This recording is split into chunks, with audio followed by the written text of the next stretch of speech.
अस्सलाम वालेकुम व्यूअर्स, मैं अवतर शाह और आप देख रहे हैं शाह न्यूज़। नाजरीन, मैं इस वक्त मौजूद हूँ यूनियन कौंसल नंबर 1 में। एक शिराजी हायर सेकेंडरी स्कूल है। यहाँ पे आज एक सुहेल रज़ा नामी शख्स जो है वो जब उनका सिलसिला नंबर 420 था, वो जब वोट पोल करने आए हैं तो उन्हें कहा गया है, अमले ने कहा है, वहाँ जो असिस्टेंट पोलिंग एजेंट जो बैठे थे उन्होंने कहा है कि आपका वोट पोल हो चुका है। तो इस वक्त मेरे साथ मौजूद हैं ग़ुलाम मोहम्मद सफ़र साहब, ये सुप्रीम कोर्ट के भी माहिर कानून हैं और इसी तरह ये दीगर सियासी हवाले से भी इनका एक अपना किरदार है। आइए इनसे बात करते हैं कि वो इस हवाले से क्या कहते हैं कि सर ये कैसे मुमकिन है कि एक बंदा जब शौक से वोट देने आता है तो उसका वोट पहले से पोल हो चुका होता है, हालांकि उसके पास अपना ओरिजिनल शनाख्ती कार्ड भी मौजूद है। ये कैसे मुमकिन है? ये बिस्मिल्लाहिर्रहमानिर्रहीम, ये मुमकिन ही नहीं है कि अमले की कांसेंट के बगैर कोई दूसरा शख्स किसी और का वोट जाकर डाल दे। ये अनलेस जब तक अमला साथ मुलविस नहीं होगा उस वक्त तक किसी और का वोट पोल नहीं हो सकता है।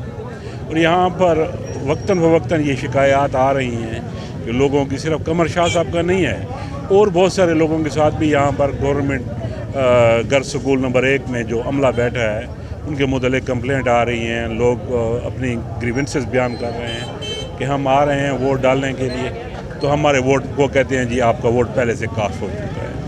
तो लीगली तो उनको ये इस तरह का काम नहीं करना चाहिए, क्योंकि ये एक नोबल काज है। Election, free and fair election इस वक्त मुल्क की ज़रूरत है और अमले को कम से कम इतना लिहाज करना चाहिए कि ये नोबल काज में भी वो डंडियाँ मार रहे हैं।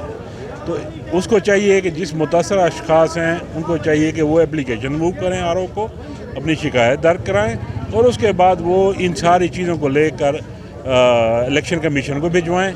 और उसके अगर फिर भी उनकी वो नहीं होती है, रिड्रेसल नहीं होती है, तो दे हैव द रेमेडी। इसके बाद पोस्ट इलेक्शन ट्रिब्यूनल होंगे, उनमें भी वो आ सकते हैं और अपनी ग्रीवेंसेस अदालत में बयान कर सकते हैं। सफ़र साहब, ये फरमाइएगा कि एक तो वो अपने वोट के हक़ से महरूम हो चुके हैं, अब ये जो वोट दोबारा होगा वो कैसे काउंट होगा उनका? वोट तो अब दोबारा उसके लिए बहुत मुश्किल है कि वो कास्ट कर सके, क्योंकि अब जब वही मैंने आपको पहले अर्ज़ किया है ना कि ये उनकी ड्यूटी है, जो लोग यहाँ पर बैठे हैं कि उनको चाहिए कि वो इस तरह की हरकत ना करें। और अगर उनसे नादानिस्तगी में ये सब कुछ हो रहा है और उनको समझ नहीं आ रही है तो किसी ऐसे आदमी को बिठाएं जो इस चीज़ को समझता हो।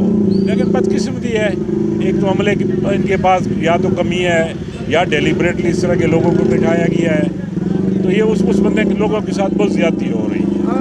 सफ़र साहब, गुज़श्ता दिनों जो है ये बात सामने आई थी कि खाकरो, क्लास 4, वो चौकीदार, इस किस्म के लोग जो थे वो उन्होंने असिस्टेंट पोलिंग ऑफिसर तैनात किए थे। ये शुनीद है जी, शुनीद है। इस तरह के वही मैंने अर्ज़ किया है ना कि इस तरह के लोग जब बैठे होंगे पोलिंग प्रोसेस में तो यही रिज़ल्ट निकलेगा ना कि किसी और का वोट कोई और पोल करके चला जाएगा और वो जो बंदा एक्चुअल वो ठहरा होगा अपने शनाख्ती कार्ड को लेकर। ये ड्यू टू इसी तरह के जो स्टाफ बैठा है उनकी due to their lack of knowledge ये सारा कुछ हो रहा है।